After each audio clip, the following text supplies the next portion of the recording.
In this video, we tow with both the 2023 Chevy Silverado 2.7 Turbo as well as the 5.3 liter V8. Now, which one did better? I'll let you know the pros and cons of each here later in this video. Okay, so the two trucks we're going to be using for this test is, of course, the 2023 2.7 that I showed on the channel in several of my videos. Now, if you guys have not seen the spec on this truck, it's a base LT. The only options it has is the 18-inch wheels along with the all-terrain tires. Outside of that, it's a base 2.7 LT. And the other truck we're going to be using is a 5.3 liter LTZ equipped truck. I'm not sure the option packages. I think it has the premium package, but it's a pretty bare bones LTZ. Now, these two trucks should tow within a couple hundred pounds of each other, so they're both rated right around 9,000 pounds.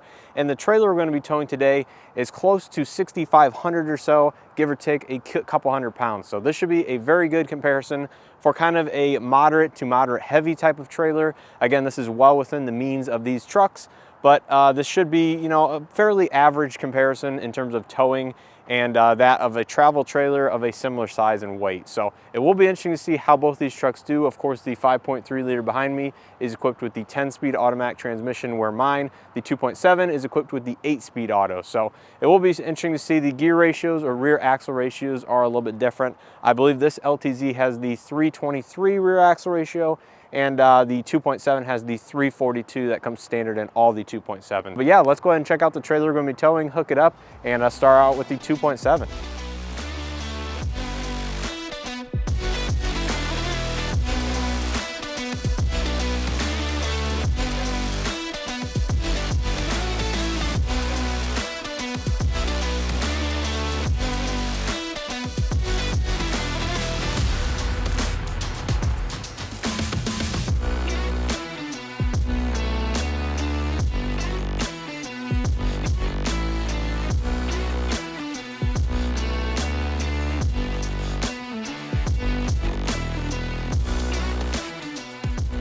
So here's the trailer we'll be towing. It is an aluminum 24-foot trailer, weighs about 2250 by itself empty. You can see we do have the water tank with a few other materials on it, which does add weight. This is a 500-gallon water tank, which I believe equates to about 4,100 to 4,200 pounds. But then you have the little bit of steel here on the bottom that goes normally in an 8-foot truck bed, which does add some extra weight, and of course the hose reel and everything in the back.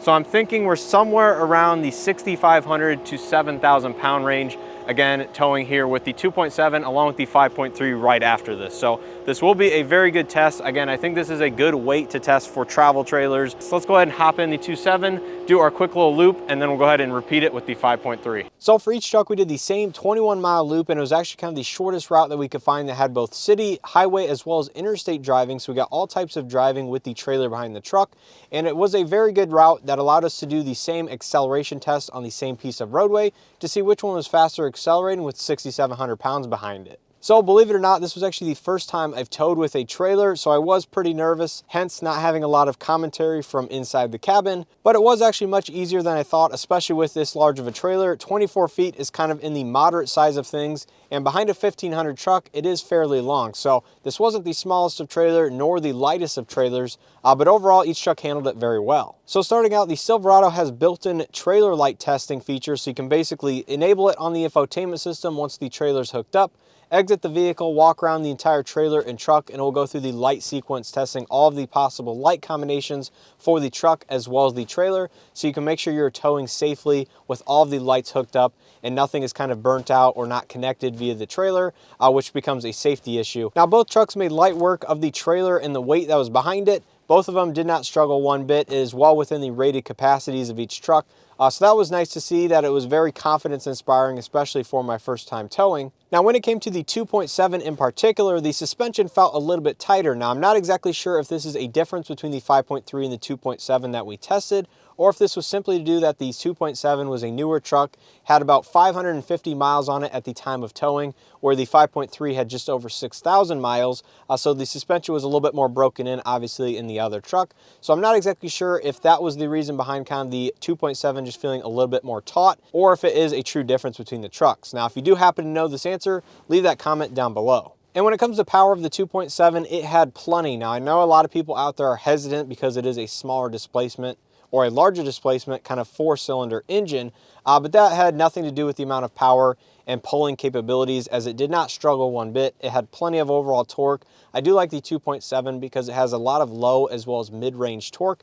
Now up towards the top of the rev range, it definitely falls off, and that is something you can tell kind of between driving them back to back, is that the 2.7 definitely has less power up top, but the lower and mid-range is plenty, and that's where that truck really shines. And in addition to that power, the throttle sensitivity is way better tuned in the 2.7 versus that of the 5.3.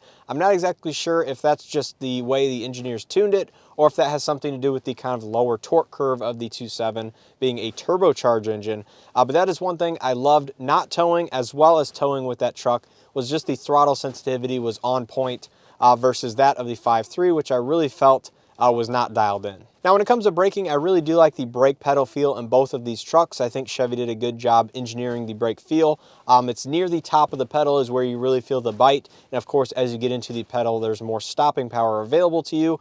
So that is one thing I really do like both towing and not towing, like I said, is the brake pedal feel. And obviously when towing this much weight, you really should be using a trailer brake controller. Now Chevy offers that built in, a GM accessory, and there are plenty of aftermarket options as well. So make sure you're using a trailer brake controller when towing this heavy, but definitely check your local and state laws when towing, because that is a bigger deal in certain parts of the country than others. But generally that 3,000 to 3,500 pounds is the trailer weight when you really need trailer brakes. And not using a trailer brake controller can have some safety implications, because if you need to come to an emergency stop, well, obviously you have less overall braking power, but because the trailer is not braked, you can also come into a jackknife situation where the weight gets unsettled behind you and the trailer might try to come around you and basically upset the entire truck, to where it is a safety issue and you're causing an accident on the public roadway. But as a whole, I was very impressed with the 2.7's pulling power, had no complaints with the overall power, no complaints with the braking performance or anything like that. But before we get into the pros and cons of the 5.3, let's go ahead and see which one accelerated faster from about 3 miles an hour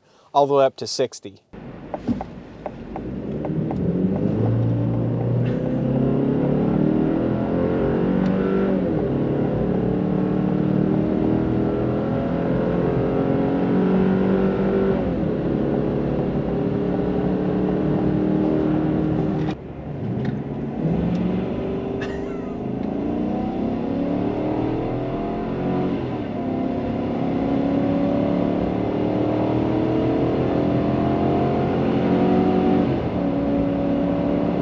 So as you can see, both these trucks are within about a half a second of one another, which I was not expecting, but from the seat of the pants, they did feel very similar.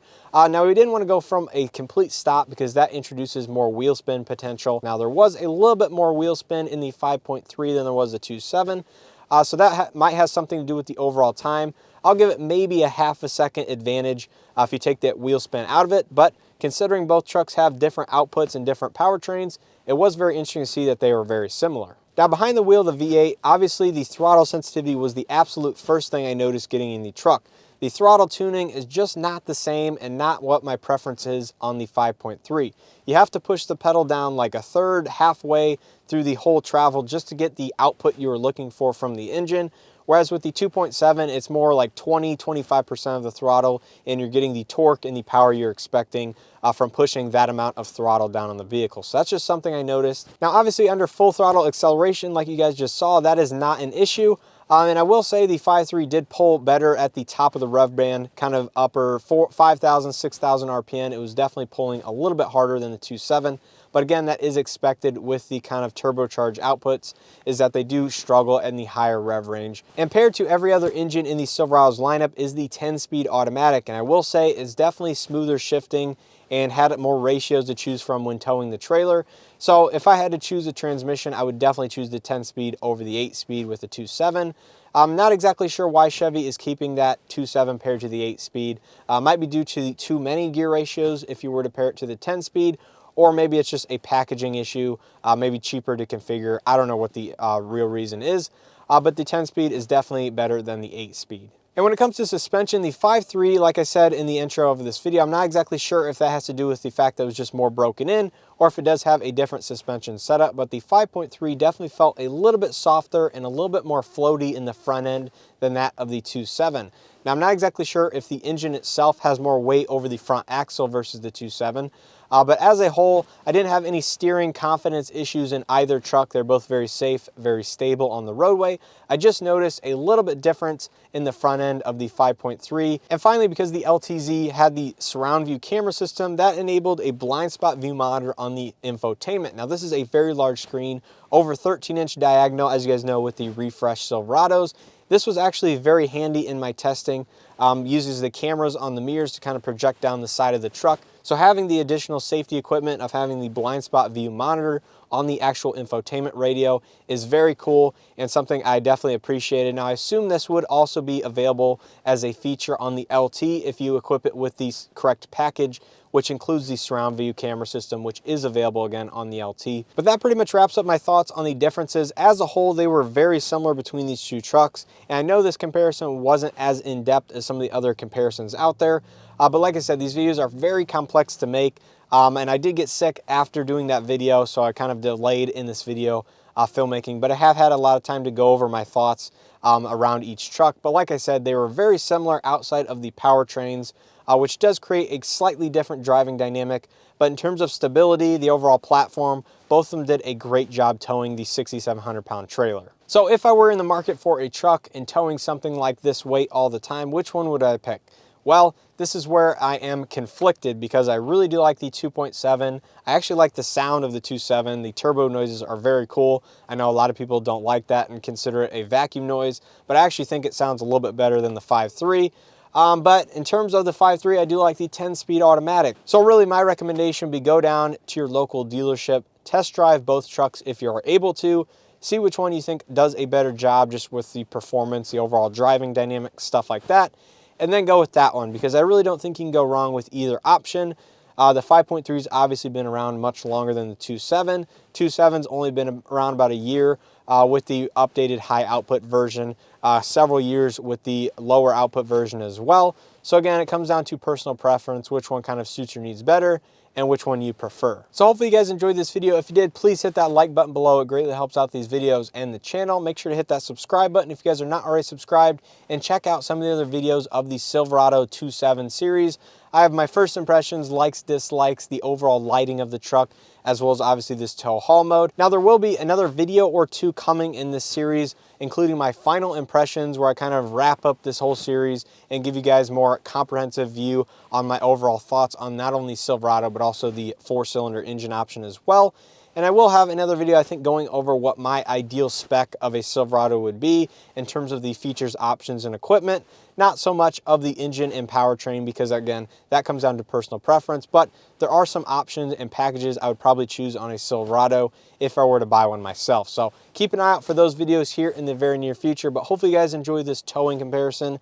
It was very fun to make, towing back to back within about an hour of each other with the two different trucks. It definitely gave you an interesting perspective of the different handling and vehicle dynamics of each one.